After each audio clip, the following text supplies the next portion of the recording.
and welcome to the video. Now, I have an important question for all of you listening now. Are you looking for an experience unlike any other where you can teabag noobs like there's no tomorrow? Are you looking for headshots for days if you have even the slightest amount of accuracy? And most of all, are you looking forward to dropping into a battle royale unlike any other before it, except they're all exactly the same?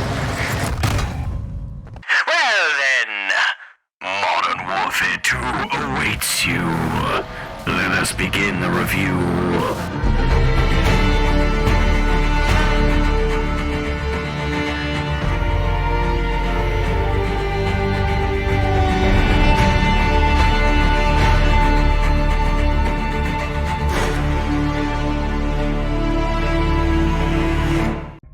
At the time of recording this review, I'm level 59 in COD Modern Warfare 2 multiplayer. I've garnered over 1,500 kills and died over 1,600 times, all over the course of 16 hours of in-match time.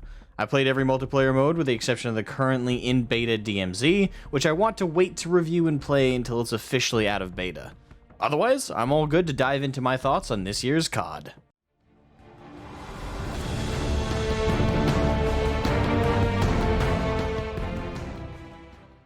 In terms of the menus and optimization of the game, there is a lot left to be desired. More so in terms of the latter, and less so of the former. My biggest gripe with the menus of MW2 comes in the transitions from the main client to the campaign client on PC. For some reason, you have to restart your game to play the campaign mode, or to switch from that back to the multiplayer menus. And it's only for the campaign exclusively. The primary client for the game allows you to access all of Modern Warfare 2's features and modes, from standard multiplayer to shoot house to Warzone to ground war and so on. However, if you wish to play the campaign, the entire client has to reset. It's not the biggest deal though, given the vast majority of players won't even play the campaign, and those who do will likely hammer it out in less than 8 hours, and never touch it again. The only thing to note about the menu, not necessarily a negative, but I do find it very odd, is the overall layout. It looks like Infinity Ward was bought out by Hulu or some shit. Like, what the fuck is going on here? Again, not really a knock on the game there, just very weird. Optimization-wise, the game is a mixed bag, leaning more towards good. I played this on a GTX 2080 Super GPU with an i97K CPU and with 64GB of RAM, and everything ran very well on high graphics, though the game was very notably stuttery when loading games and when you initially pop in them. Thankfully, this normally passed before matches began, and at most I had 1 or 2 stutters mid-match during a play session, if at all. However, there were things that got a tad more frustrating when it came to the campaign. Even at this point, currently, as of recording, 2 months post-launch, the game is near guaranteed to crash at least once during a playthrough. This doesn't affect multiplayer, as I've never crashed while playing that, so it's campaign exclusive, but I feel it's still worth mentioning, and I would even say it's something that shouldn't be shrugged off. Developers more and more every year continue to push the boundaries of video game graphics, but said developers, either by willfully not taking the time to do proper QA testing, or publisher mandate, are not taking on the connected responsibility to that, which is to make sure the game fucking works underneath all those pretty graphics. If what's holding the pretty graphics is the technical equivalent to a house of cards, then what's the point? These are video games.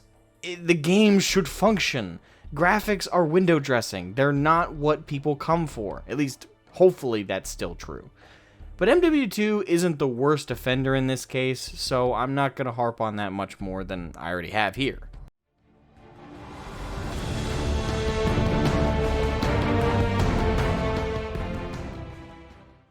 The story of MW2, much like the optimization of the game, is a mixed bag. On one hand, the overall narrative and the events that unfold are profoundly dumb. On the other hand, though, the voice acting is top-notch and the missions are, for the most part, very fun to play. So to say I'm conflicted is an understatement. Spoiler warning for the entire campaign here, skip to the provided timestamp if you don't want to know what happens. I played most of the campaign on hardened difficulty until the final objective of the second to last mission where I had to C4 Graves' tank. But I'll get to that in due course, believe me. The campaign starts with Ghost, played by Samuel Rukin, performing recon on a terrorist general named Gorbrani. all the while keeping in contact with this game's version of General Shepard, played by Glenn Morshower, and a new character named Philip Graves, played by Warren Cole, who quite honestly is my favorite character, but we'll get into that later. Ghost gives the green light to Shepard of Gorbrani's presence at the meeting with the Russian mercs, and the General in turn orders Graves to launch a missile directly onto Gorbrani, and our main Creeper Reaper says this.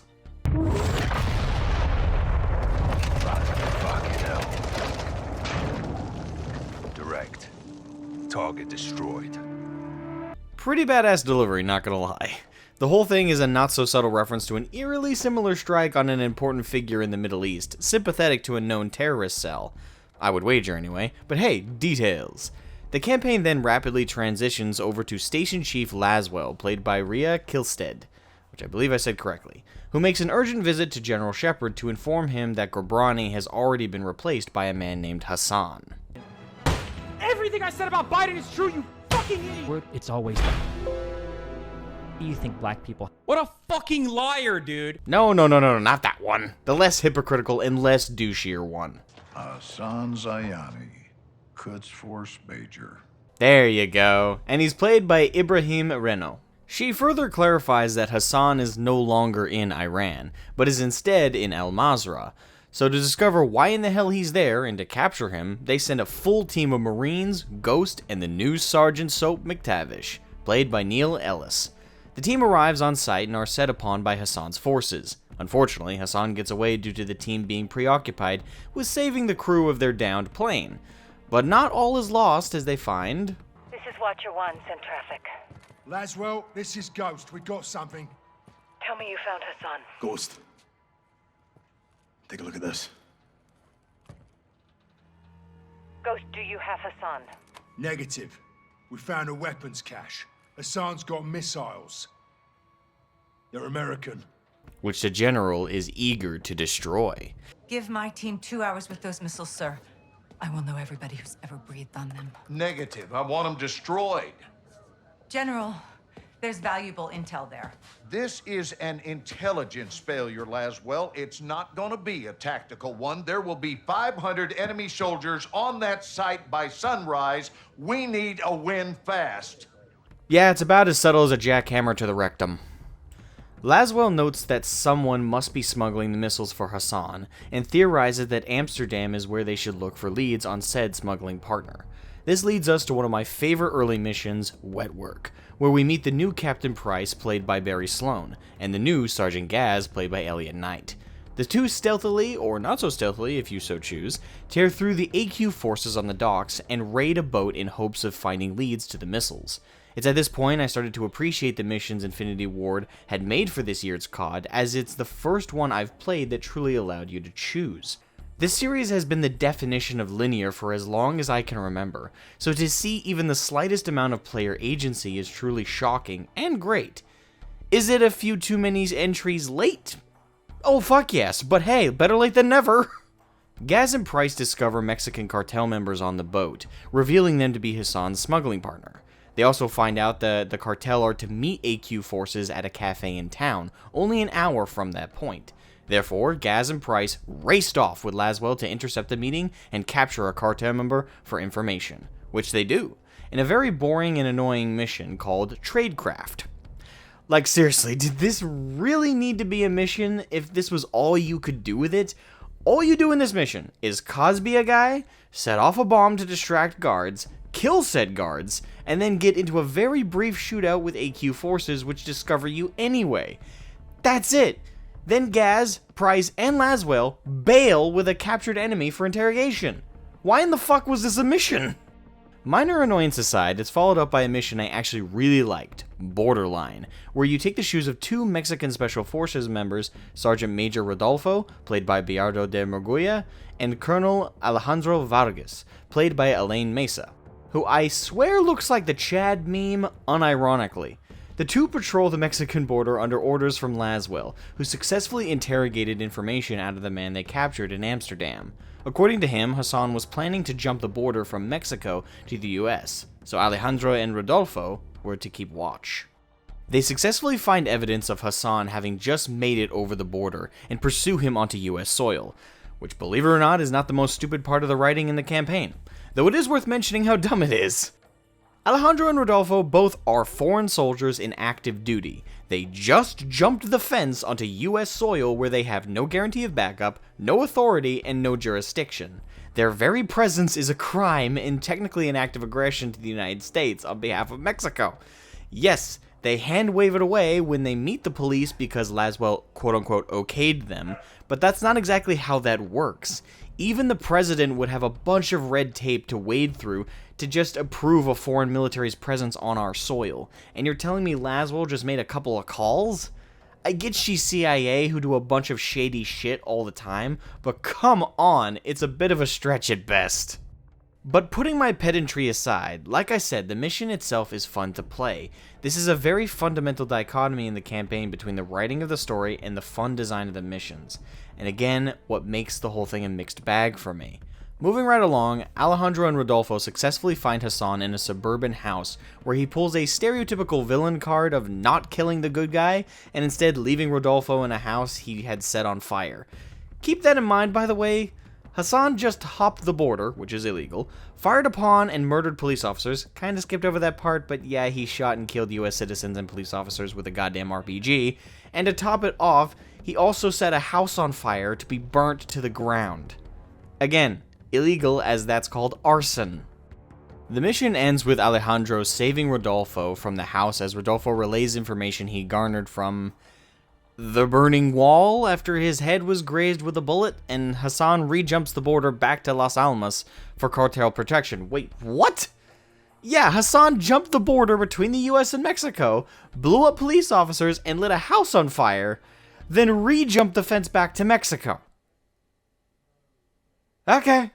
General Shepard and Laswell set up yet another op to capture Hassan, sending in Soap and Ghost to link up with Alejandro and Rodolfo's Mexican Special Forces for a joint operation in capturing Hassan.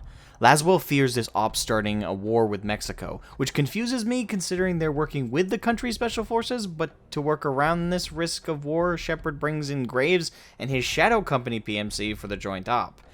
Which, to be frank, doesn't negate the possibility of war between the US and Mexico if they get captured and interrogated. But hey, details! There's not much to say in regards to the next few missions, as the story both simultaneously starts to drag, yet also goes by rapidly. Confusing, I know, but the best way I can explain it is this. Though the actual narrative is moving along very rapidly, what with us jumping location to location left and right, all of it feels like it's being portrayed in a single day, maybe two, when in actuality it's several months of in-universe time, whereas the missions and what you accomplish for the narrative in them feel minor and even inconsequential at times, making the campaign feel like it's dragging or padding out time. To sum up what goes on over the next several missions, Ghost and Soap get to know Alejandro and Rodolfo a bit, as well as Las Almas and its cartel problem. They track Hassan to a village, he's not there, and the corrupt Mexican army attack the Special Forces and Task Force 141. They get away with the help of Graves' Shadow Company, who continue giving them aerial support over the next few missions. Task Force 141, the Los Vaqueros, which is just another name for the Mexican Special Forces, and Shadow Company successfully capture Hassan and drag him out to the desert for interrogation. I just summed up 3 missions, by the way, those being Cartel Protection, Close Air, and Hardpoint. Fun missions, mind you, but narratively they dragged for me. Now that brings us to the most stupid part of the story, the interrogation of Hassan. Dear Christ, this pretty much ruined the story of this game for me, and if it weren't for the amazing performances and fun missions, I would have quit right here. So Graves, Ghost, Soap, and Alejandro bring Hassan out to the desert to interrogate him about the missiles and where they are. There's some admittedly fun shit talking, and then Hassan claims to be a hostage, and how them holding him is illegal. He then claims he's broken no laws. Are you fucking kidding me? Now, to be fair, he's likely referring to Mexico rather than the US. However, that still doesn't make sense, as he's aiding and abetting the cartel, who are a criminal entity within Mexico. He entered their country illegally just as he did the US. Additionally, he's absolutely within grounds to be extradited to the US for the crimes he did fucking commit there, as I detailed earlier in this review. And even if both things I mentioned before were not the case, He, at this point, is in the custody of an off-the-books PMC that doesn't obey extradition laws or treaties, as they are not official representatives of any government. Regardless of even that, however, the actions of Task Force 141 and Shadow Company during the prior missions were far more severe acts than killing or extraditing Hassan in terms of starting a war between nations. Given we blew up several neighborhoods and opened fire upon Mexican soil, the only reason he's cut loose here and the rest of the plot happens is because the writers are morons that couldn't figure out another way for the rest of the plot to unfold and didn't just scrap this scene and outcome. So yeah, Hassan is cut loose and the hunt for the missiles continues. Yay! The next mission at least is great and feels like an homage to All Gillied Up, as Price and Gaz snipe their way to finding a couple warehouses controlled by AQ. But neither Hassan nor the missiles are present, and the only thing that comes from this mission is Laswell gets nabbed by AQ, and they take her as a hostage. So Price and Gaz go to rescue her, but Shepard refuses to help, saying that war isn't about friends, it's about enemies. Badass line, but super fucking transparent writing that he's the bad guy. Price and Gaz, with the help of Nikolai, played by Stefan Kapishik, and Farah Karim, played by Claudia Dumi, successfully rescue in probably the second best, if not the best mission in the entire campaign. That being violence and timing, where you hang upside down from a helicopter while shooting enemies and then cut yourself onto them, where you begin hijacking vehicle to vehicle while actually getting to drive them. And if that weren't enough, you also have great hazards on the mission like trucks dropping mines and explosive drones being flown at you, and you need to balance driving to avoid said mines while also shooting at enemies, overwhelming you with fire. It's an amazing mission where my only gripe comes in how long it is. The mission is over 20 minutes easily, more if you're playing on a harder difficulty like me and die a lot, though it is pretty generous with checkpoints for the most part. After that, we switch over to Soap, Ghost, Graves, and Alejandro in Las Almas on a mission to capture El Sin Nombre and interrogate him for info on the missiles and Hassan. This is another favorite mission of this campaign for me, and not just because of the gameplay of the mission, but it's the only outlier where I actually enjoyed the narrative of it. Mostly in a pocket though, not in context with everything else. The cartel's behavior, the characters within it, and the infiltration with Soap, who's now learned Spanish as Alejandro promised. It's all so good, and made me wish the whole campaign was about the cartel and military operations to stop them. I mean, think about it. The game is called Modern Warfare. Well, what's a more perfect setting for that than the war on drugs? Hell, even El Sin Nombre has a great line about this, where they say, as long as there is a war on terror, there will be no real war on drugs. Which is, in fact, a somber truth, and the perfect villain line in such a story. Yeah, the operations and missions in such a game wouldn't be as grandiose as most CODs have nowadays, but the story they could tell with it is so tantalizing. Though, given how the writing came out in this one, I gotta say maybe I shouldn't be hoping for them to try it. Anyway, the crew successfully infiltrate and capture El Sin Nombre, who turns out to be a woman by the name of Valeria, played by Mari Elisa Camargo, who is fucking hot, not gonna lie, but that's beside the point. Valeria is also revealed to be a former soldier who served alongside Alejandro, but turned enforcer for the cartel and later its leader. After some minor coaxing from Graves, she gives away where one of the missiles is, and then the crew head out and assault a sea-bound oil rig where she directed them. The rig itself was full of AQ forces and did have the missile, but the controls were put on a large boat sailing away. Thankfully, Graves and Soap besieged it with Ghost and got to the controls, but the missile was in its final stage, so it would fire regardless.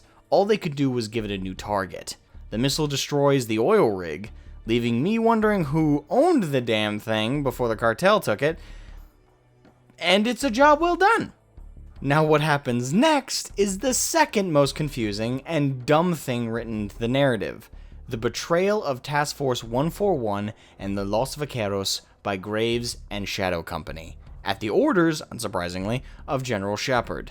This whole sequence makes no fucking sense. The crew returned to the Mexican Special Forces base after their victory, only for Graves to just unceremoniously commandeer it and tell everyone they've been relieved. Alejandro understandably confronts Graves. Who the fuck do you think you are, cabrón? My men are inside! I'm afraid not. Your men have been detained. Graves, what the fuck?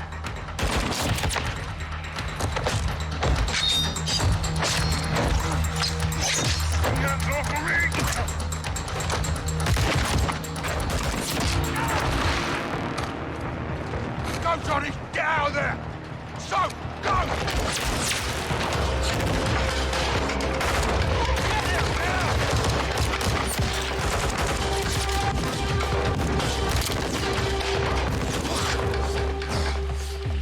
So just to recap for those not understanding how this is stupid, first of all, this betrayal is horribly timed given the objective of everyone present, that being the retrieval of the final missile, which they don't have nor know where it is.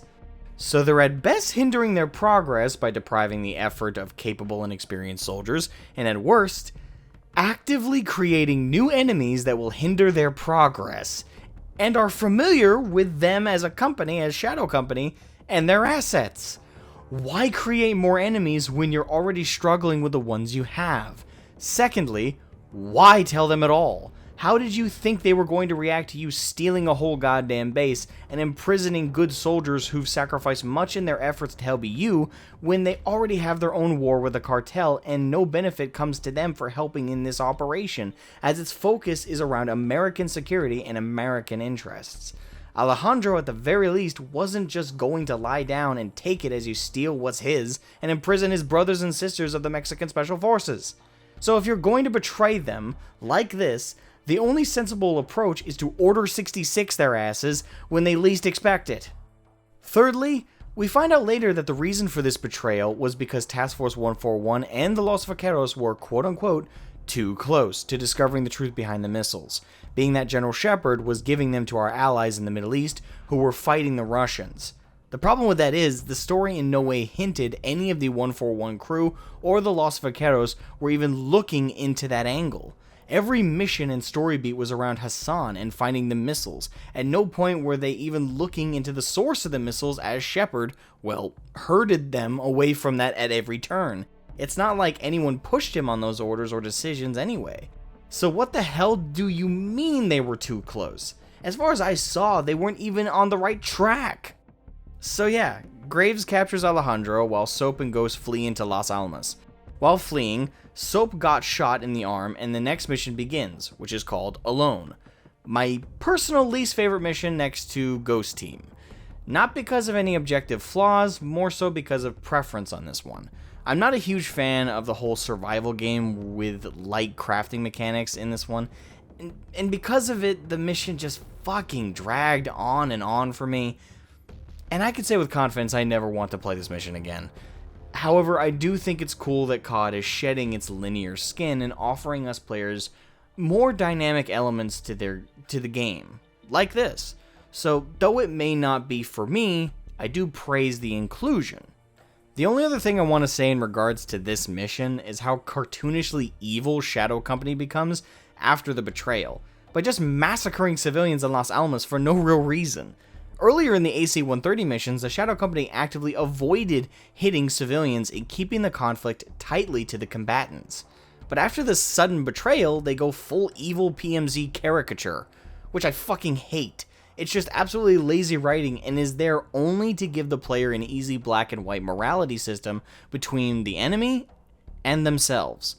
For some reason, the writers think this game is for 10-year-olds based on this writing. For fuck's sake, the game is rated M for mature. You have to be 17 to even buy it, and that is the target demographic. Why are you treating us like fucking children? Fuck you! I vote for one in the frickin' chamber!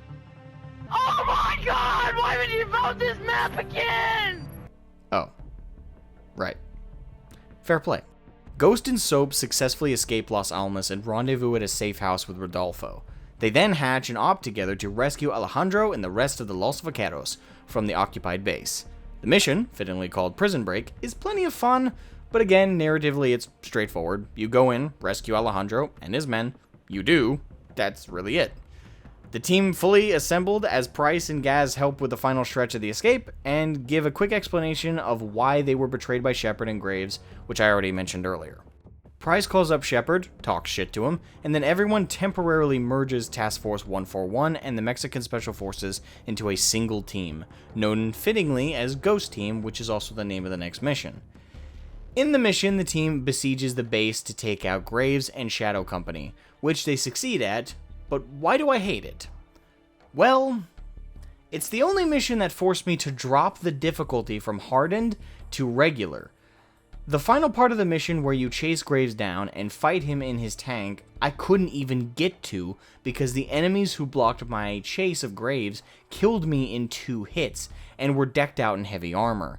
Now this wouldn't have been a problem if the game allowed me enough time to take advantage of cover and kill the mercs in armor at a distance. But in what felt like less than a minute of engaging them, the game told me Graves successfully escaped. Second floor, move!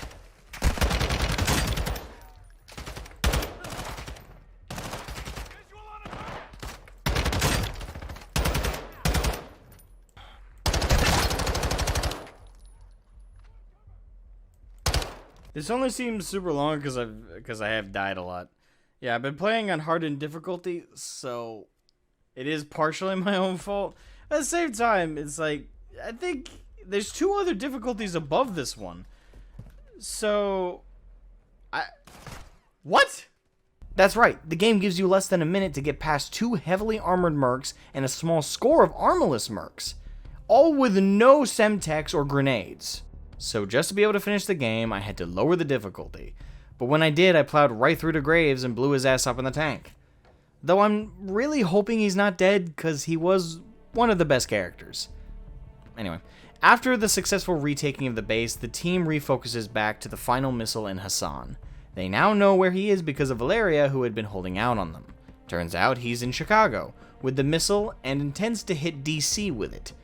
The team succeeds in taking him out, and honestly, that's all I have to say about the final mission. It felt like a bonus ending compared to the Graves fight and the base siege. By the end, I didn't really care about the villain of the week, Hassan, and his death meant nothing to me. Especially since the only reason he lived to torment me was because of bad writing. The game ends with Laswell revealing the Russian mercs, who attacked Shadow Company's convoy carrying the missiles, were ultra-nationalist Russians under the command of Makarov. And there is a post-credit scene revealing a potential new No Russian scene. That, or it's just a reference and they won't actually show anything like that next game because people are sensitive these days, and they got a lot of flack for the last time they did No Russian.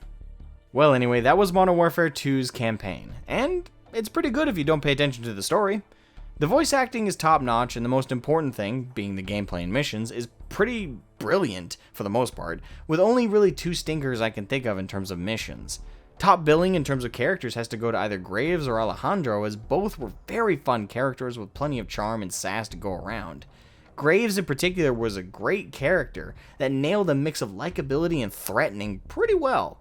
The only casting choice I could think of that I didn't like was Shepard, but that's not on the actor so much as the legacy of the character. The original Shepard was played by the one and only Lance Hendrickson, and by God did he make Shepard his own, and also made him so iconic, at least in terms of the COD franchise. I'd say you should absolutely play through this campaign at least once if you bought the game anyway, just for the missions and character acting. But does the story hold up, and is it better than the original Modern Warfare 2? No on both fronts, and certainly not because it couldn't have been, but it gives it its all in all the right places.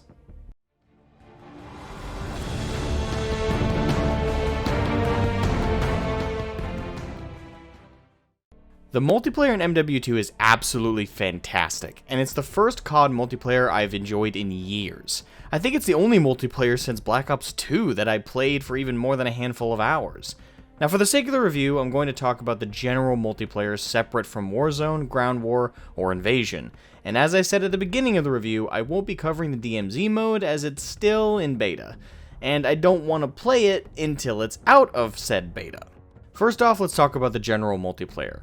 Now, when it comes to the general multiplayer, we have 11 regularly cycled in maps: El Bagra Fortress, Breenberg Hotel, Crown Raceway, El Asilo, Embassy, Farm 18, Mercado Las Almas, Santa Cena Border Crossing, Tarak, Zarqwa Hydroelectric, and Shoot House. Though I heard there are 2 other maps, Shipment and Valderas, but in over 16 hours worth of matches I've never had them cycled in as the map, so I don't know what's going on there. The maps are mostly 3-lane style maps with a good amount of verticality and creative design.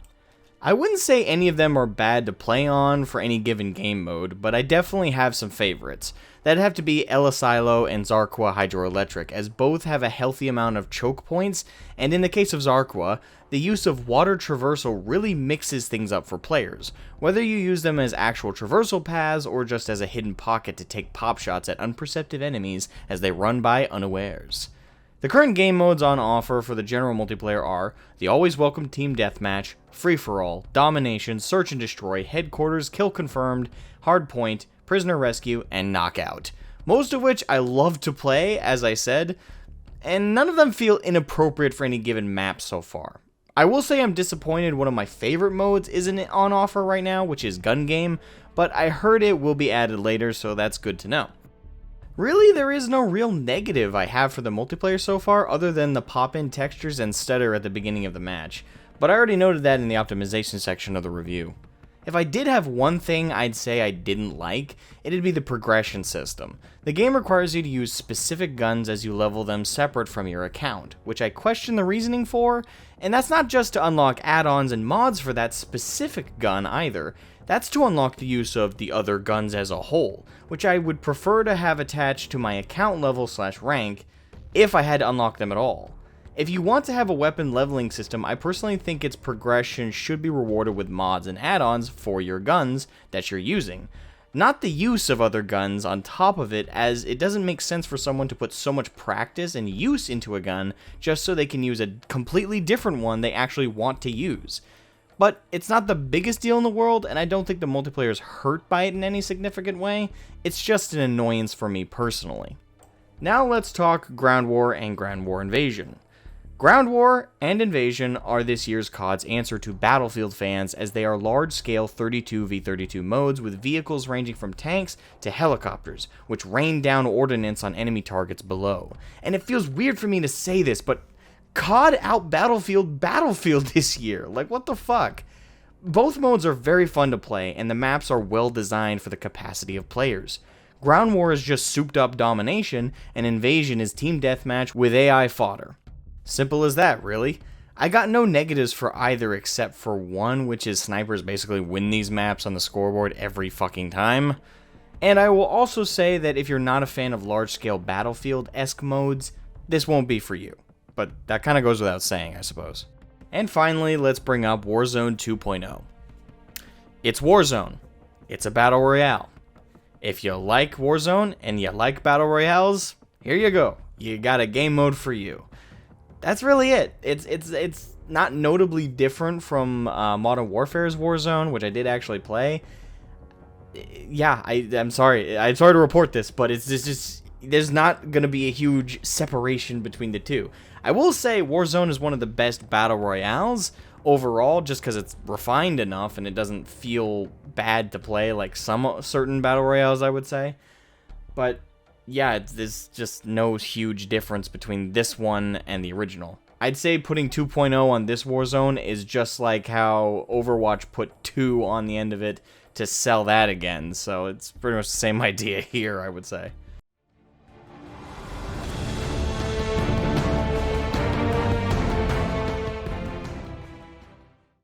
At the time of recording, there are only a handful of Spec Ops missions to play, High Ground, Low Profile, and Gun Game Mount Zaya being the ones I've played. I can say after having played them with my buddy Caboose, that they're not that fun to play for me personally. They're really cool, don't get me wrong, they nail the feeling of actually performing military ops in a modern setting. Well, at least High Ground and Low Profile do anyway. However, the scaling of difficulty on the missions is a little out of whack, and even finishing these modes was a chore. If you're looking for a challenge and got a buddy who feels the same, definitely check him out, but otherwise I'd say give him a pass if you're like me and you don't enjoy lengthy, drawn-out slogs, with varying tiers of objectives and mechanics designed to rip your hair out in frustration over. I know this one is brief and not super positive, but it's my takeaway for Spec Ops. If there's one other thing I'd like to say about Spec Ops is I really hope they add a survival mode akin to the Modern Warfare 3 one that I played back in the day, because that was probably my favorite Spec Ops mode from that game, was survival. I loved doing it solo, with my buddy. It was just so much fun. And I know a lot of people hate on Modern Warfare 3, but I gotta say, in terms of the extra modes to play in that one, yeah, I gotta say survival was the best one. So if they could add something like that for this, or in the upcoming Modern Warfare 3 that we're gonna get, definitely, please put a mode like that in there, because I absolutely want to see that again, and it'd be so fun to play for a solo experience if you're just looking to do something casual and enjoy as it slowly progresses in difficulty. Or if you want to do it with a buddy and you want to see how long you can last, and as wave after wave after wave of enemies just comes barreling down on you. I don't know, like for me, that's something I would like them to add, but I don't necessarily think they're going to, so yeah, that's my overall takeaway for Spec Ops.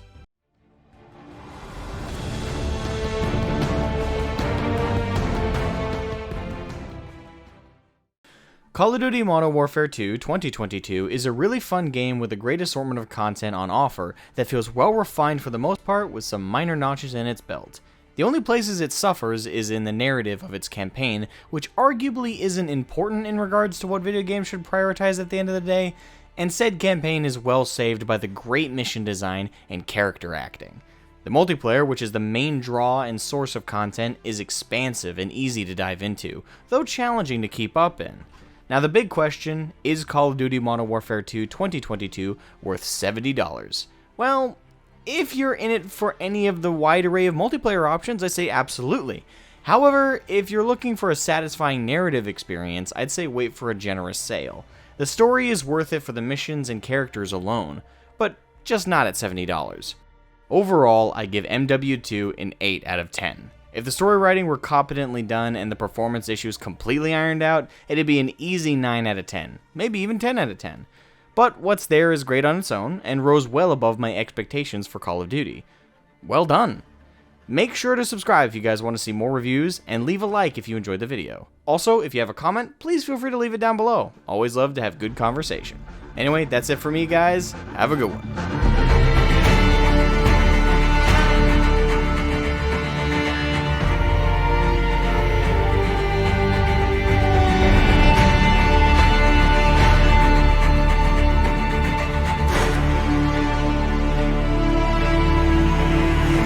Hey guys, I'm throwing this at the end of the video for my friends. I'm gonna let them know on Discord to even if they're not interested in Modern Warfare 2, they can skip to this particular part.